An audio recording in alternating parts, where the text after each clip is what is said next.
Bussy Anand Aadhav அர்ஜுனாவை தூக்கிய CBI. சற்று முன் பரபரப்பு. தாவேகா தலைவர் விஜய் கரூரில் நடத்திய மக்கள் சந்திப்பு கூட்டத்தின் போது ஏற்பட்ட கூட்ட நெரிசலில் 41 பேர் சிக்கி பலியானாங்க. இது தொடர்பான வழக்கை சிபிஐ விசாரித்து வரும் நிலையில் இன்று ஆதவ் அர்ஜுனா, புஷி ஆனந்த் ஆகியோரிடம் சிபிஐ விசாரணை மேற்கொண்டிருக்காங்க. தாவேகாவின் உயர்மட்ட நிர்வாகிகளான இருவரிடம் சிபிஐ விசாரணை மேற்கொண்டிருக்கிறது வழக்கு விசாரணையில் முக்கியத்துவம் பெற்றிருக்கு. கடந்த செப்டம்பர் மாதம் 27ஆம் தேதி தாவேகா தலைவர் விஜய் கரூரில் மக்கள் சந்திப்பு நிகழ்ச்சியை நடத்தினார். விஜயை பார்க்க ஆயிரக்கணக்கானோர் வருகை தருந்து இருந்த நிலையில் கூட்டத்தில் பயங்கர நெரிசல் ஏற்பட்டது. இந்த கூட்ட நெரிசலில் சிக்கி 41 பேர் பலியானாங்க. நாட்டையே இந்த சம்பவம் உலுக்கியது. கரூர் கூட்ட நெரிசல் தொடர்பாக தமிழக அரசு சிறப்பு புலனாய்வு குழு அமைச்சு விசாரணை நடத்தியது. இதற்கு எதிர்ப்பு தெரிவித்து தாவேகா மற்றும் பாதிக்கப்பட்டவர்கள் தரப்பு என கூறி உச்சநீதிமன்றத்தில் மேல்முறையீடு செய்யப்பட்டது. இதை விசாரித்த உச்சநீதிமன்றம் கரூர் வழக்கை சிபிஐக்கு மாற்றி உத்தரவிட்டது.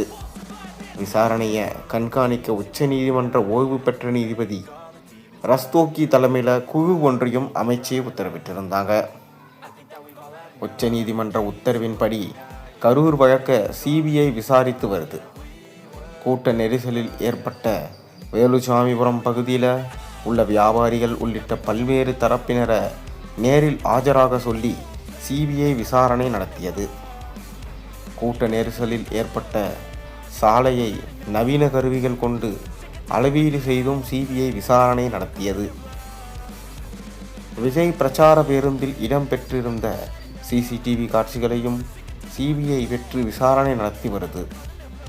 கரூர் விவகாரத்தில் சிபிஐ விசாரணை தீவிரம் அடைந்து இருக்கும் நிலையில் இன்று தாவேகா பொதுச் செயலாளர் புஷி ஆனந்த் மற்றும் ஆதவ் அர்ஜுனாவிடம் சிபிஐ விசாரணை மேற்கொண்டிருக்காங்க.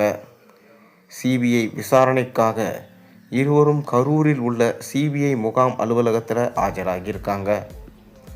கரூர் கூட்ட நெரிசல் சம்பவத்தில் விஜயின் பிரச்சார வாகனத்தில் ஆதவ் அர்ஜுனா இருந்தார்.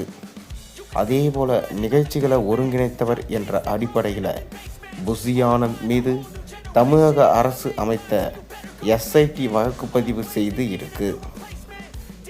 கரூர் கூட்ட நெரிசலில் அந்த சம்பவத்தில் தாவேகாவோட உயர்மட்ட நிர்வாகிகளான புஷி ஆனந்த் மற்றும் ஆதவ் அர்ஜுனாவிடம் சிபிஐ இன்று விசாரணை மேற்கொண்டு இருக்கிறது. இது ரொம்பவே முக்கியத்துவம் பெற்றிருக்கு.